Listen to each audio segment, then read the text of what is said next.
Gusto mo ba ng retirement na chill, travel at walang stress? O retirement na puro habol sa gastos? Na-realize mo ba kung ano magiging buhay mo kapag hindi ka na kumikita ng pera? Yung tipong matanda ka na, retired ka na, at relax ka na lang habang ine-enjoy ang buhay? Pero may isang problema, gastos. Income can stop but expenses, they never stop. Palaging nandyan yan, bawat galaw may katumbas na gastos. That's why you need a retirement fund. Now, do you think retirement planning is something you only do in your 40s or 50s kapag malapit na? Think again, because the truth is, the best time to start is while you are in your 20s, and today I'm going to show you why starting early could mean retiring rich and worry-free.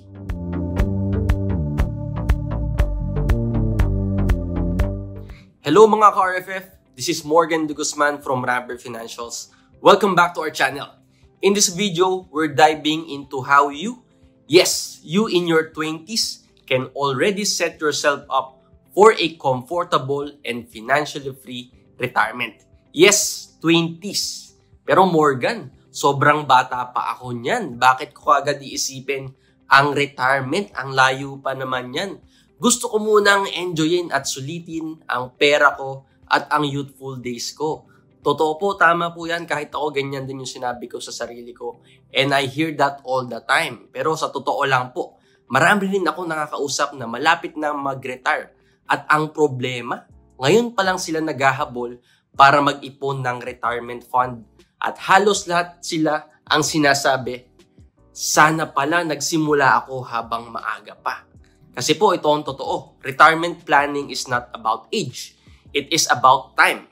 And time is something you have plenty of in your 20s. The earlier you start, the more you benefit from the magic of compounding, where your money earns interest and that interest earns more interest. In fact, the best time to start building your retirement fund is the moment you start earning an income. Okay, so ngayon, alam mo na kung bakit importante magsimula habang bata ka pa. Let's make it simple and practical, of course. Now, I'm going to share with you 5 simple steps for retirement planning para clear, actionable, at madali mong masisimulan kahit ngayon pa lamang. Now, to start off with the step 1. Step 1, know your target. Bago ka magsimulang mag-invest o mag-ipon para sa iyong retirement, syempre dapat malinaw muna sa iyo kung magkano ba talaga ang kakailanganin mo. Tanungin mo ang sarili mo, magkano bang gusto kong monthly allowance kapag nag-retired na ako? Imagine mo yung lifestyle na gusto mo. Simple lang ba yan? Gusto mo ba nasa city life ka o provincial life yan? Gusto mo ba medyo nagta-travel ka at nag-e-enjoy ka pa rin kahit retired ka na? Ano ba yung gusto mo talaga? Think about it. Imagine yourself. Ngayon, kapag may numero ka na o may number ka na in terms of amount, i-multiply mo lang yan sa 12 para makuha mo ang yearly amount. Tapos, i-multiply mo lang ulit kung ilang taon ang gusto mong paghandaan. For example, para malinaw, kung kailangan mo o gusto mo ng 100,000 pesos na monthly income or pension, or sabihin natin parang emancipation fund mo, di ba, na matatanggap mo every month. So kung i-multiply natin yan sa 12, that is 1.2 million pesos a year. And let's say magre-retire ka ng 60 years old and magpe-prepare ka ng 20 years of retirement fund, that is equivalent to 24 million pesos in total. Morgan, ang laki naman yan. Parang hindi ko kaya. Oo, malaki po siya kung titignan mo ngayon. Kaya tandaan natin, hindi mo yan kailangan buuin bukas o sa isang araw o sa isang taon. That's why it's very important to start early para hati-hati at manageable ang kaya mong i-invest. Ngayon, meron kang 100,000 a month and you are worry-free for 20 years. Pwede mo rin itong i-adjust accordingly to your preference. If you want to be extra safe, you can prepare for 30 years or even more. Depende na po sa inyo yan. Ang mahalaga lang po dito ay alam natin ang target na retirement fund natin. Step 2 is start early as you can. Ito yung pinaka-secret weapon mo kung nasa 20s ka pa. Time. And you won't be able to bring back the lost time. Kaya maganda talaga na makapagsimula ka as early as you can. The earlier you start, mas kaunti ang kailangan mong i-invest regularly. At mas malaki din ang chance na makamit mo ang target amount mo. Kasi may magic tayong tinatawag na compounding. Yung interest ng pera mo, kumikita rin ng interest. Over time, parang snowball effect yan. Lumalaki habang gumugulong. Example, tignan mo to. Based on projections, kung mag-i-invest ka ng 1,000 pesos per month starting age 20 with 8% annual growth, by age 65, meron ka daw 5.2 million pesos. Kung maghahantay ka at magsisimula ka lang at age 30, halos kalahati lang ang makukuha mo. 2.2 million pesos na lang. At kung age 40 years old ka pa magsisimula, magiging 951,000 na lang yan according to projection. At pinaka-worst, kung age 50 ka pa lang kikilos, 346,000 na lang ang aabutin mo. Imagine the equivalent of the lost time if you compare it to your investment, diba? That's why time is very important talaga when it comes to investing. Kita mo yung difference, diba? Ramdam na ramdam natin. Same lang yung hulog o yung ini-invest mo. Pero dahil sa mahabang panahon at dahil sa epekto ng compounding, ang layo ng resulta. Example, if you invest 1,000 pesos a month starting at age 23 and it grows at 10% per year, by age 60, you could have over 4 million pesos. And that's just starting small. Siguro naman hindi habang buhay na 1,000 pesos ang i-invest mo, hindi ba? As you grow in your career, you can invest more and end up with even more for your retirement. Think about it. Ano ba naman yung 1,000 pesos a month? Kung kayang gumastos sa mga mahal na kape, shopping, o mga budol sa online, siguro kaya rin nating magtabi kung may disiplina tayo. And your future self will thank you for it. Kapag maaga kang nagsimula, at sabi ko nga kanina, hindi mo naman kailangan mag-stick sa 1,000 pesos na investment, di ba? Your income will increase, you will climb the corporate ladder, you will do good in your business. So, dapat lalaki din ang investment mo. As you can see, the more you invest, the more you can have in the future. Again, these are only projections and the actual results can vary. But again, did you see why it's important to start early? Kaya nga may kasabihan tayo na the best time to start is yesterday, the next best time is now. Moving on to step 3. Don't just save, invest in the right investment vehicles. Kung sa bangko lang nakapark ang pera mo, totoo, ligtas nga po yung pera natin against volatility. Pero ang question ko dyan, kumikita ba yung pera mo dyan? And imagine doing that, all your hard-earned money, 20 years, 30 years, 40 years, nandyan lang, di ba? Sayang, walang mangyayari. Iba po kasi yung nagtatabi tayo sa nagtatanim tayo. At isa pang kalaban mo kapag nasa bangko lang ang pera mo ay yung tinatawag natin na inflation. Kung ikaw ay ka-RFF namin, I'm sure you've heard of inflation. Diba? Talong-talo ka dito eh. Ibig sabihin habang tumatagal, bumababa ang buying power ng pera mo. Kaya kung gusto mong lumago ang retirement fund mo, ilagay mo yan sa investment na may potential kumita ng mas mataas sa inflation, lalo na kung long-term ang goal mo, malayo at matagal pa yan. Remember, kung long-term ka, time is your friend because time can turn volatility from a risk into an advantage. Ngayon, ano ang options mo para sa retirement fund mo? Unang-una po, beginner-friendly, madaling-madali at convenient mutual funds and UITFs. Magandang entry point ito para sa mga beginners because it is managed by professional fund managers at diversified na agad ang pera mo. Stress-free investing po yan. Pangalawa, direct stocks. Higher risk, pero mataas din ang growth potential sa long term. Pwede kang pumili ng mga matitibay na kumpanya o yung mga dividend growth stocks. Another example, number 3, REITs. Para kang nag-invest sa income-generating real estate, pero mas mababa ang entry cost at mas madali mo itong maibebenta kumpara sa physical property. Pang-apat, Pag-ibig MP2, government-backed, tax-free dividends. Mas conservative ito pero mas mataas sa regular savings. Magandang side portion ito ng portfolio mo para stable sa returns. Number 5, government or corporate bonds. Safe at may fixed income. Hindi kasing taas ng stocks ang growth pero magandang pang-diversify at pang-balance ng portfolio. Ngayon, hindi mo naman kailangan pumili necessarily ng isa lang dito. Mas maganda kung may tamang mix ka. Ang tawag po dyan ay tailor-fit portfolio. Designed yan para sa goals mo, risk tolerance at timeline.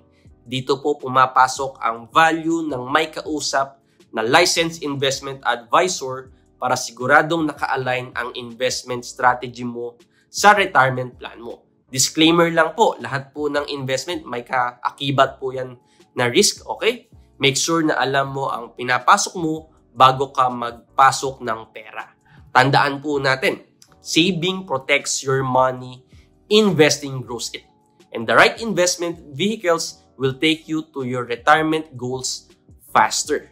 So kung malinaw na po sa atin ngayon kung saan mo ilalagay ang pera mo, ang susunod naman po natin pag-uusapan, paano mo ba masisiguro na tuloy-tuloy ang pag-i-invest mo hanggang sa retirement? Ayan ang pinakamahirap, consistency at discipline. Pero bago po tayo magpatuloy, mayroon pong isang importanteng bagay na madalas nakakalimutan ng mga kabataan pagdating sa retirement planning. Ayan po yung tinatawag nating protection.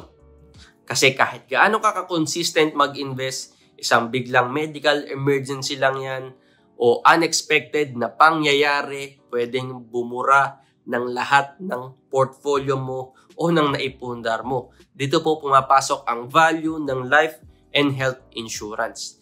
Think of insurance as a seatbelt, yung safety layer na nagpo-protect sa investment engine mo. Kahit mabangga ka ng life's uncertainties, hindi mo ubos ang ipon mo dahil may protection ka, covered ka. Health coverage para hindi mo ubos ang retirement fund mo sa hospital bills. Life insurance para secure ang pamilya mo kung may mangyari sa'yo. Tandaan po natin, retirement planning isn't just about growing your money. It's also about protecting it. Kaya habang maaga kumuha ng tamang life and health coverage na swak sa budget at goals mo. Think of this as your shield habang nag-iipon ka para sa retirement, growing, preserving, and protecting your wealth. That's what effective retirement planning is all about. Isa pa pong advantage nan kapag 20s, mura pa, madali pang makakuha at madali ka pang matatanggap. Kaya it is also a good opportunity to take advantage of this. Now, moving to step 4, automate and increase your investment. Ito po ang sikreto para tuloy-tuloy at walang palya ang pag-i-invest mo. Automation. Kasi sa totoo lang, kung aasa ka lang ng asa sa matitira sa sweldo mo, madalas po ay walang natitira, di ba? Alam po natin yan. Kaya maganda po gawin na nating automatic, unahin na natin. Parang bills payment lang. Kung di kayang i-automate, at least gawin po natin itong habit. Talagang disiplina po ang kailangan natin dito. Maganda pong prinsipyo, yung mindset na pay yourself first. Totoo kasi may mga bayarin at gusto tayong bilhin, pero you work hard for this money eh. You also deserve to keep a portion for your future self. Ang rule of thumb po natin dyan, 20% of your income should go to your savings. Example po, kapag sweldo, automatic mag-transfer ka ng fixed amount sa investment account mo.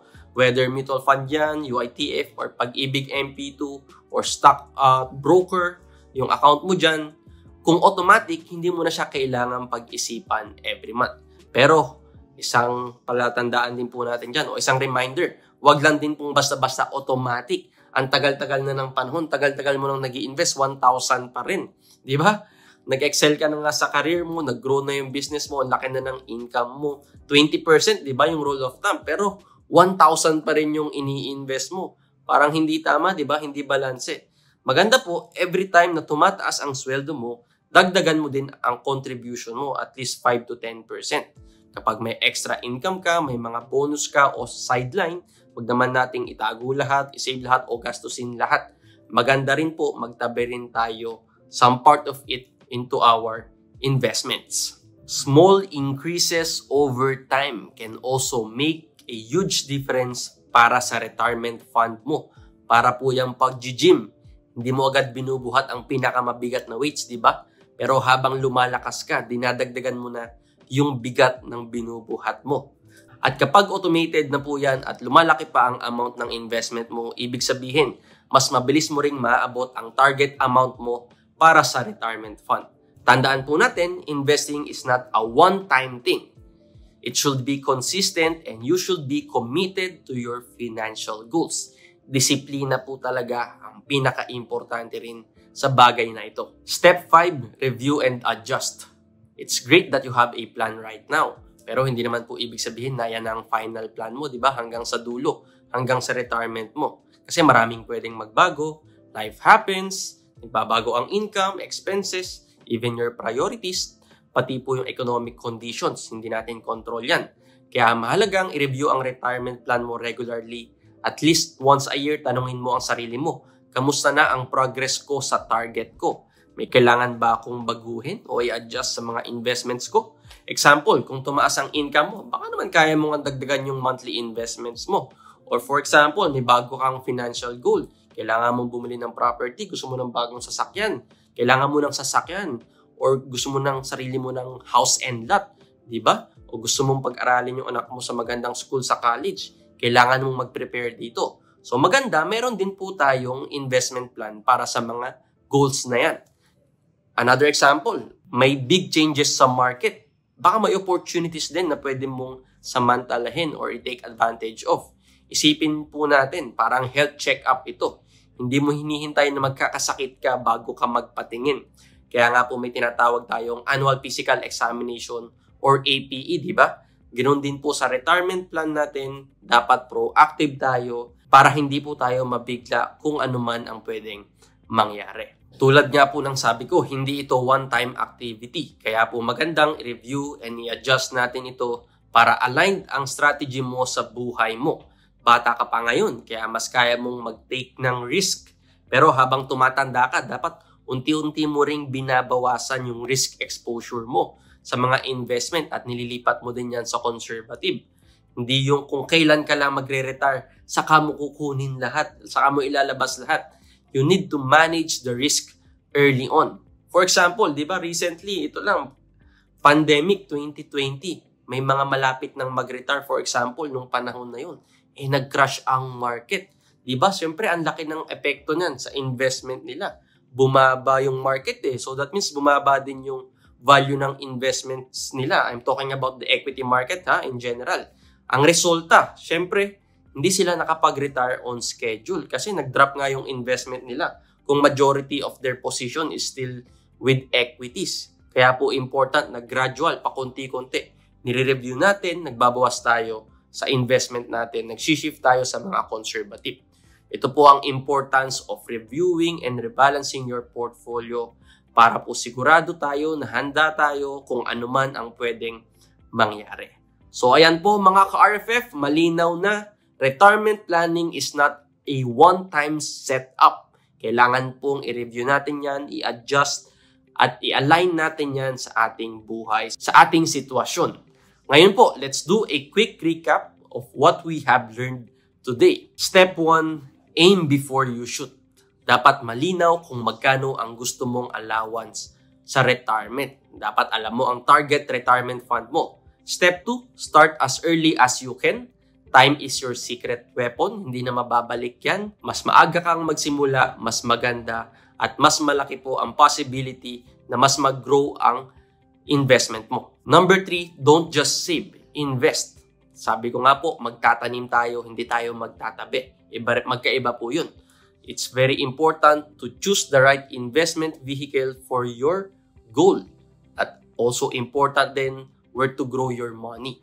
So make sure lang po na well covered ang mga pinundar mo through proper insurance and healthcare plans. Magkaibang bagay po yung growing your wealth and protecting your wealth. Dapat meron tayo niyan parehas. Number 4, automate and increase. Set it and grow it. Make investing a habit and increase your contributions as your income grows. Number 5, review and adjust. Para po yung pag-check up, di ba? Revisit your plan regularly so it always matches your life stages and your life goals. Ngayon po, kung nasimulan mo lahat ng yan habang nasa 20s ka pa, you are already ahead of most people. Congratulations and keep it up. So there you have it mga ka-RFF. I hope these 5 simple steps gave you a clearer and more confident way to prepare for your retirement. If you start early, your 20s are your biggest advantage. This is the best time to build a future where you are in control. Remember the saying, suffer now, enjoy later. Or enjoy now, suffer later. The choice is yours. Ako personally, mas gusto ko yung suffer now and enjoy later. Pero kung nanonood ka ngayon at wala ka pang nasisimulan para sa retirement plan mo, tanungin niyo po yung sarili niyo. Ano pa yung hinihintay mo? Yes, you can get back the lost time, but you can start today and make the most of the years you still have. The earlier you take action, the better your future will be. And if you need guidance dito po sa Ramper Financials, we have a team of licensed financial advisors offering free financial consultations. Mag-comment lang po kayo sa baba and we will reach out to you. Nandito po kami para tumulong sa inyo. Muli po, maraming salamat sa aming mga subscribers, sa aming mga followers, sa aming mga ka-RFF. Kung ikaw ay bago dito, please join our growing community by hitting the subscriber button and clicking the notification bell below para updated ka sa aming mga bagong videos. With that, mga ka-RFF, once again, this is Morgan De Guzman. Maraming salamat po for watching our videos at sa pagtangkilik sa amin. We'll see you in our next video.